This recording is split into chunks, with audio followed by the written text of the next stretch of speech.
Take one on the U Tour, Cougar Mountain. August 19, 1991.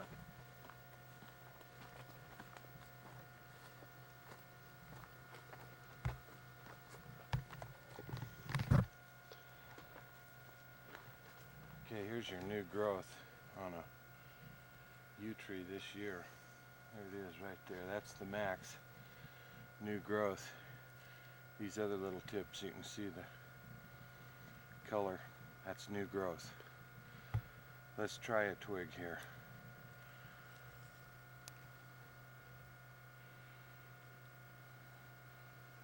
This is poison. Eat any of this in quantity and it'll kill you. Doesn't take much. I've just taken a small bite off the end of a needle. The Indians of the Northwest used it medicinally for quite a few different things. Teas, lungs, flu, cold. Okay. Oh, here we have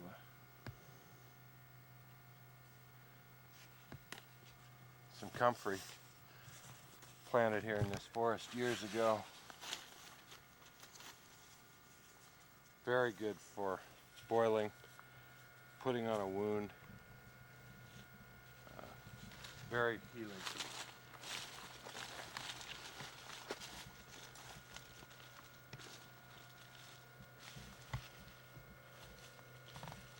Blackberry.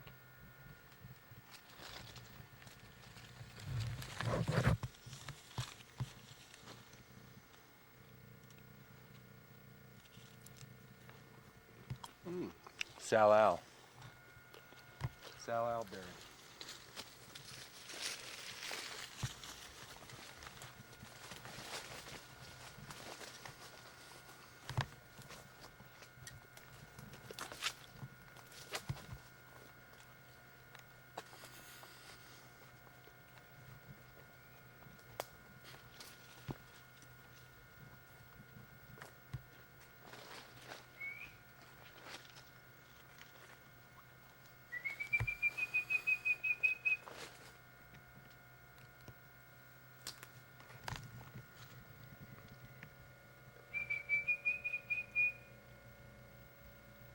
Affiliated woodpecker.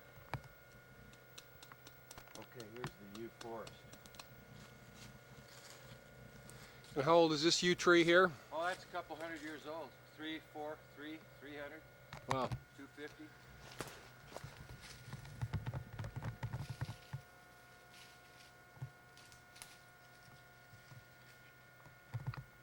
Look at that little honey. That's my money. I set my monkey on the dog.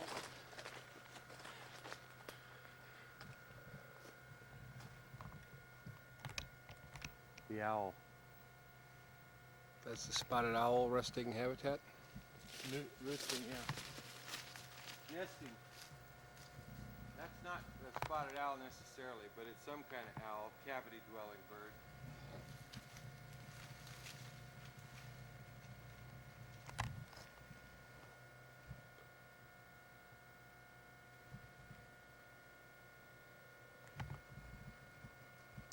Back to nature.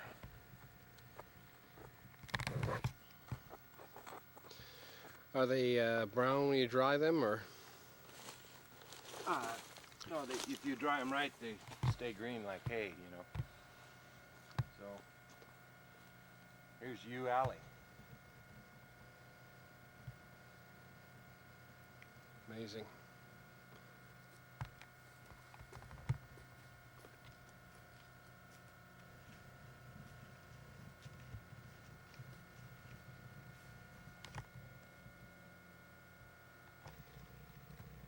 Yeah, it knocked down and it's still hanging in there. Mm-hmm. It's amazing. Now check out this one. This one, you know, it doesn't rot.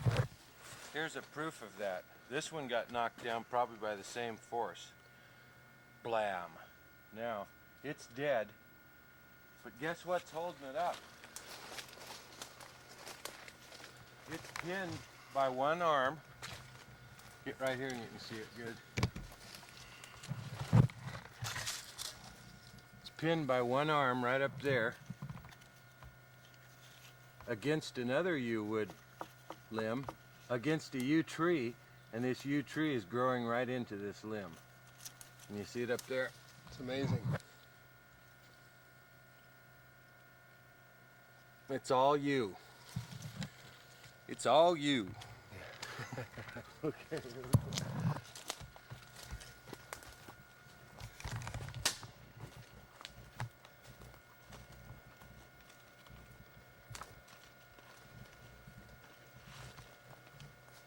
Here's where the witches brew their cauldron. Deep down in the dank bottoms here where this big yew grows. Oh, this must be 400 or 500 years old. This one. That's right.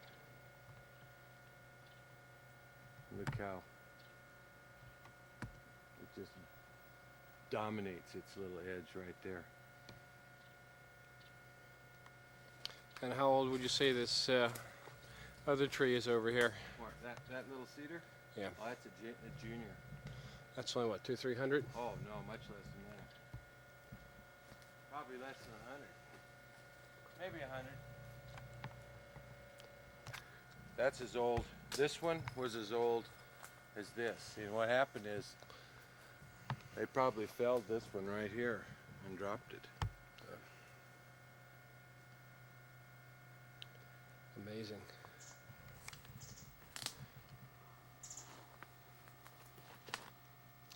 What a waste. Pieces left of the structure. Big snags. Giant old yew trees, big snags. Massive logs lying on the ground for nutrient release. And if we let these trees go up and maybe do a little thinning to promote the double canopy, this could become recovered spotted owl, recovered yew habitat, you know, within 20, 30, 40 years. Yep. But it's strong. Strong as can be. So you don't think these two weren't cut down because of they were too small, or when they logged through here?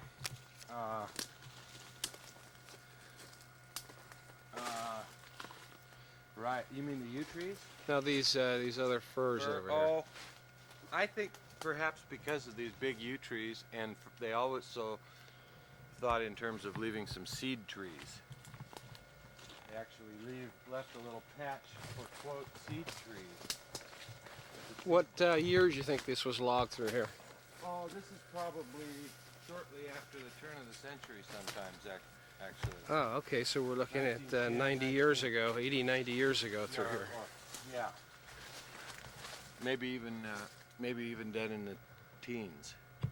So it might have been even just 70, 75 years ago. How was the forest Is this a management? giant guy? How was the forest management practiced 80 years ago compared to today? Well, they just cut it. That's all.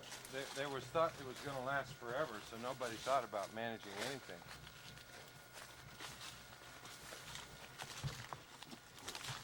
I know a guy in Glide who burned 40 acres of old growth, put the sheep on it, and he'd be a millionaire today. Instead, he's a poor sheep farmer. Why in the world did he do something like that? He did that before there was a road up there and they couldn't get the logs out, and he never dreamed they'd be worth that much. That's what I mean. People take it for granted around here. Now, look at these big yew trees sitting here in their own little grove with a pencil cedar lurking, looming, piercing right through there. How many people do you think could be cured just from the seed or the needles on a tree like this? Or? Well, for as long as the tree lives, maybe half a dozen a year. Just from the harvest of the needles? That's right. That may be. but we will find out. It had to be a big old tree like that. Well, now, I take that back. The doses, let's say 1 a year. Why don't we say 1 a year to be safe? But then a lot depends. See, there are a lot more chemicals in there that they haven't found yet. And a bunch, also the ones that they have found, they're only using less than 50% efficiency of extracting the molecule. In addition, there are several molecules, all that are, of which are very close, and they can convert those back and forth to make more medicine, so they can get 3 times as much. It takes about 6 trees like this, that big around, for one, the bark of that, for 1 dose. And that's just cutting the tree and stripping the bark and only utilizing it once. 1 time. That's right. That's what you get out of that. But the needles are, of course, far more efficient. What's been their problem with utilizing the needles? The pharmaceutical companies. They were wrong on what they thought they were going to be able to have a replacement, and it turns out that needles are the only game in town for a while, and so now I think they're going to have to make a change. Holy cow! And this is about 400 or 500 years old? You bet. It's got a weep hole right here. Somehow it got infected right in there. It oozes, see that dark colored heart sap rot trickle that runs down.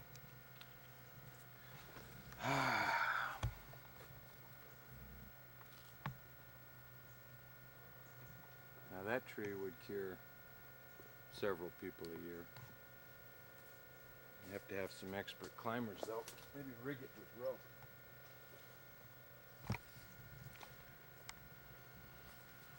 Watch out.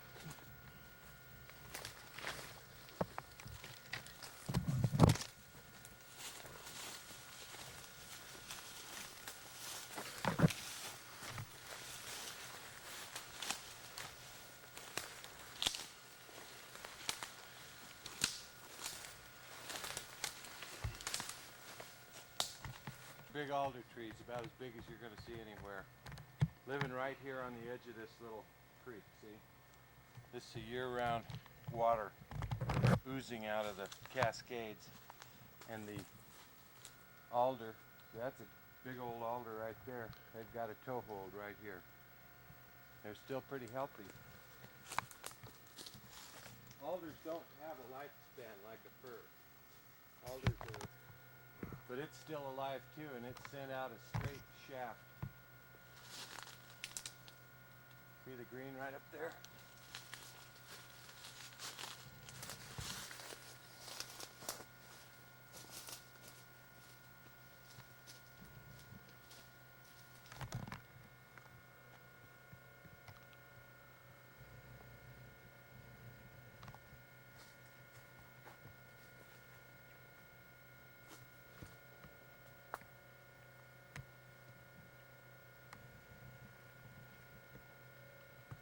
Well, you can feel the healing presence of the tree. There's a bird right up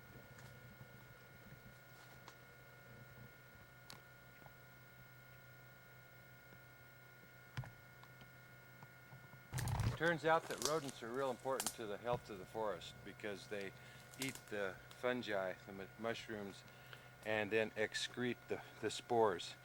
And it's the acid in the gut of the squirrel that releases those spores to do it again. So it's a real life cycle, and the productivity of the fir is totally dependent on this process.